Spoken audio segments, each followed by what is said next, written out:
Welcome to this edition of Collier Focus. On today's show, we'll take a look at the Board of County Commissioners meeting. The Vanderbilt Beach bathroom facility plan is approved.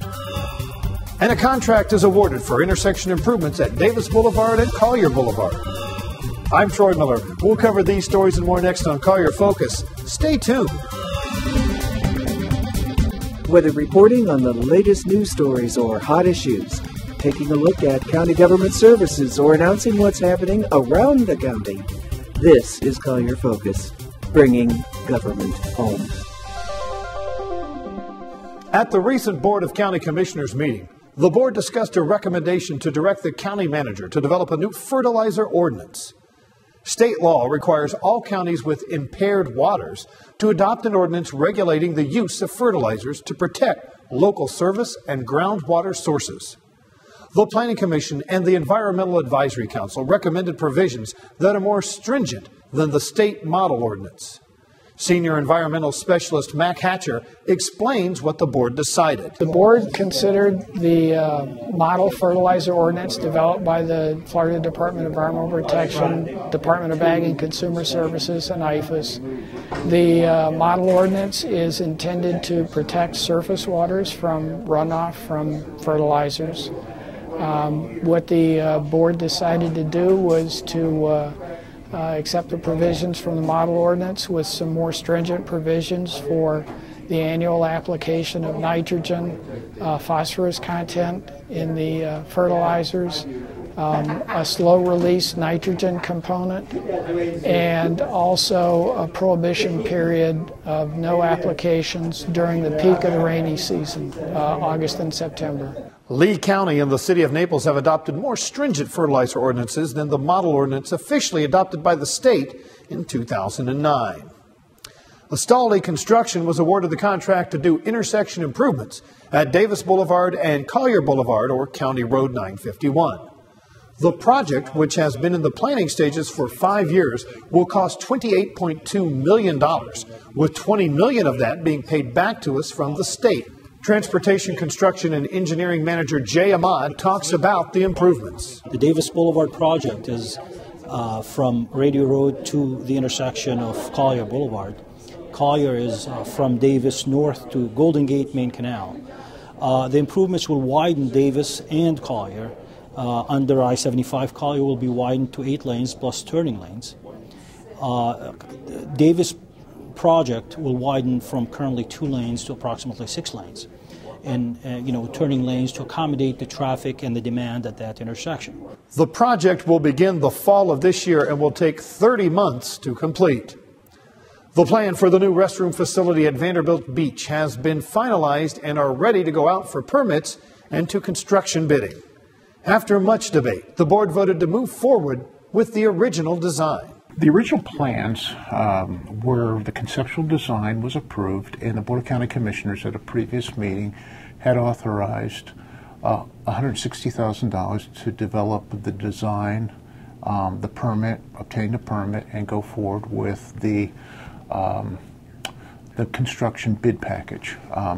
Subsequently, at a subsequent meeting, the board reconsidered that position, and they asked us to develop some alternatives that would not build an elevated facility, but look if we could move it into what's called an AE zone, which is a lower velocity zone, which would allow it to be built on grade. Yesterday at the Board of County Commissioners meeting, the board considered those options again. We provided some pricing on what those development of those options would look like. And the board elected not to do that and to direct us to move forward with the original design. And the original design is a approximately 4,000 square foot total facility. It is 750 square foot of bathrooms, about 300 square foot of a concession stand, 1,900 square foot of elevated deck, and about 1,100 square feet of ramps and stairs. McAlpin went on to say that a variance will also need to be obtained in addition to some permits. In a unanimous vote, the board approved a resolution expressing opposition to provisions in Senate Bill 550, passed in 2010, requiring statewide septic tank inspections. The law was passed in 2010. An attempt to repeal failed in the 2011 legislative session. Commissioner Tom Henning brought the item forward and explained that the legislation will be costly to homeowners and should not apply to Collier County. This bill was targeted in areas of Florida that have freshwater springs. As you know, that we don't have those here in Southwest Florida. I spoke to the bill is it's like 100 pages. The effects of it would be pump outs every 3 years, an inspection every 5 years, and when I'm told from the industry, a local contractor, that person who is certified to inspect can make recommendations to replace your field, and you have no recourse. There's no arbitration in that issue. You just need to do that if that certified inspector would make that recommendation. We don't have a problem here in Southwest Florida with seepage of sewers coming from septic tanks and septic systems. Enforcement of the septic tank inspection requirement was scheduled to begin July 1st. However, legislators inserted into the new state budget a delay in the law taking effect. It requires the Department of Health to submit to the legislature a feasibility study on the cost of implementing the law. Clam Bay will not be getting navigational markers, but instead will get informational markers designed to inform all that use the waterway of the types of traffic that can be found in the water. In a 4-to-1 vote with Commissioner Coyle dissenting, the board approved the recommendation of the Clam Bay Work Group. The Board of County Commissioners directed us to not move forward with navigational markers, but to see if we could develop a plan with the surrounding communities which would allow the trail to be marked in a safe way, safe for boaters, swimmers, kayakers, and canoers, safe for the public, so that everybody could enjoy the pass. And that's the plan that we presented to the Board of County Commissioners yesterday. We looked to, as best we could, work within the permitting requirements of FWC, who is the lead permitting agency here, develop a plan that could be followed by boaters and swimmers and regulate at the mouth of the pass. We believe we achieved that, and the Board of County Commissioners approved. McAlpin went on to say that we should see the markers once they receive the permits, which should be in about 3 to 4 months. Moving down the coast a little, the board approved a design engineering contract to straighten the Wiggins Pass channel. The channel, which is now in an S shape, requires frequent dredging, and the straightening of the pass will make it more navigable, could also reduce the frequency that dredging is required. Coastal Zone Manager Gary McAlpin talked to us about the history of the pass and the plan to fix it. We have been in a program where we have, over the last 20 plus years, probably closer to 30 years, we've dredged Wiggins Pass 13 times. We know that our plan is not working because the cycle time between dredging events keeps getting shorter. We have a significant erosion on Barefoot Beach. We've lost about 250,000 cubic yards of material on that beach. We have a problem with navigation in the channel, and it is unsafe for our boaters as the pass shoals in. So we looked at what we can do and what we can do in the most environmentally friendly way. And that we looked at, and we developed a plan to straighten the pass to using a soft engineered sand dike approach, so it would not be hardened with jetties, it would not be hardened with T-grinds, but we would use sand to fill in the dike where it meanders and straighten the pass, and then we would rebuild Barefoot Beach. We will keep you posted on the plans that are developed to straighten the pass. Finally, the board took a minute to recognize this month's Business of the Month for Collier County, Yamron Jewelers. Yamron Jewelers have been operating in Naples and Collier County for over 20 years, and the board has granted them the distinction of being named the Business of the Month. We here at Collier Focus would like to add our congratulations as well to Yamron Jewelers. Well, it's time for a break. When we come back, the board holds their fiscal year 2012 budget workshop, and the Immokalee Airport has a groundbreaking for a new industrial facility. All of that and more when Collier Focus continues. Welcome back to Collier Focus. On June 16th, the board held their annual budget hearing with county staff as well as the constitutional offices.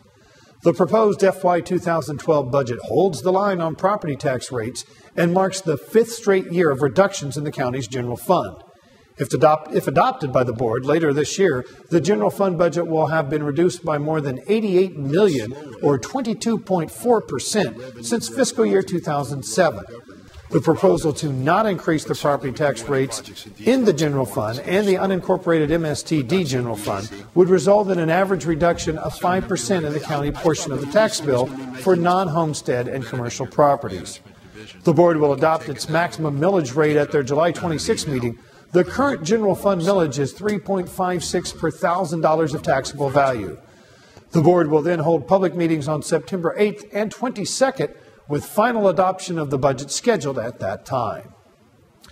On Wednesday, June 1st, a groundbreaking ceremony was held at the Immokalee Regional Airport for the new 20,000 square foot manufacturing home of Salazar Machine and Steel. Salazar builds a variety of harvesting and cleaning machinery used throughout the agricultural industry. Representatives from the Airport Authority, the Economic Development Council, the USDA, and the Eastern Collier Chamber of Commerce were on hand to mark the occasion. District 5 Commissioner Jim Coletta believes this project is a sign of good things to come for Immokalee. Well, I've been personally involved in Immokalee for 25 years with their Chamber of Commerce and a number of nonprofits. And I can tell you that something like we're seeing here today is breaking the mold of what's existed for a long time in this small agricultural community. It's going to offer opportunities that have not existed in the past, full year-round employment. Too often in the agricultural business, you have the number of people become unemployed or underemployed during the off cycle of agriculture. This is going to offer people the opportunity for year-round employment and make a big difference, not only in their lives, but in the total economy for Immokalee. The project will enable Salazar Machine and Steel to consolidate operations into one primary facility, provide the necessary space to allow them to continue to grow and provide additional jobs and economic stimulus for the area, and release space at the manufacturing incubator facility for other small emerging businesses to develop. The Board of County Commissioners directed the Economic Development Council to hold job creation workshops. The meetings were held on June 13th and June 20th, and local business people worked with a facilitator to try to find ways to create job growth in the county. The ideas and information gathered at these meetings will be analyzed and the results reported back at a meeting on July 25th. Now let's take a look at some upcoming Collier County government meetings. The following meetings are all held in the board meeting room on the 3rd floor of the Administration Building, 3299 Tamiami Trail East at the Collier County Government Center, unless otherwise indicated. On Thursday, June 23rd at 9 a.m., the Code Enforcement Board will meet.